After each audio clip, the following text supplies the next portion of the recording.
no matter how they happen, how they affect your life, they're all going to wind up some kind of way. It's going to turn into good. So we trust this scripture and go from there. Now, when things happen, we tend to, even when you think you're being obedient, you may not be. Things still happen. Sometimes we question the Lord, asking him, what are you doing with us because of how things happen?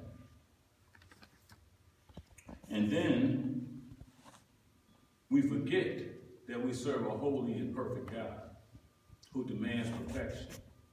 And of course, we fall short every time. But for that verse, we thank for that verse because that verse can give us strength and help us to grow and to develop and to trust him. Also, this is where his mercy and grace kick in.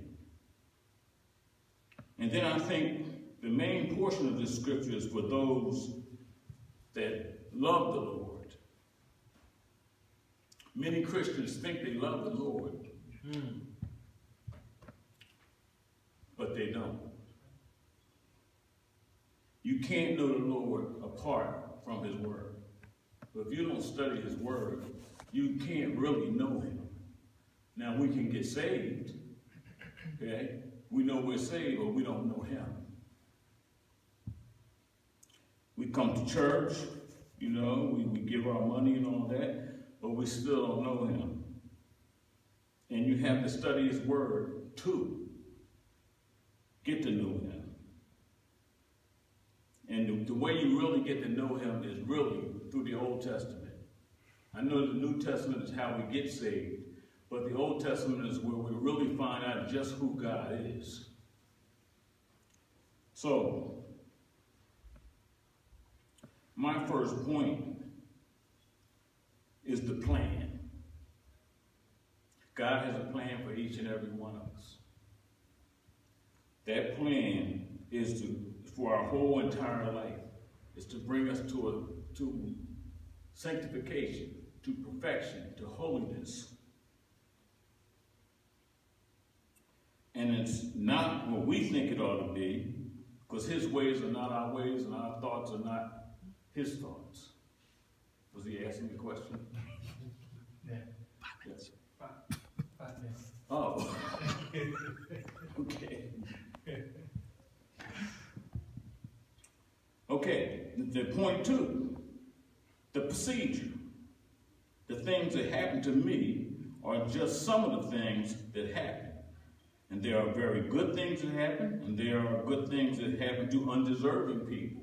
And there are bad things that happen. And there are things that happen that you don't think should happen to you. But this is all part of all things. Mm-hmm. This is the procedure that he uses to bring us to where he's going to bring us. There are things that happen that just don't make any sense to us, but they happen. My third point is the purpose.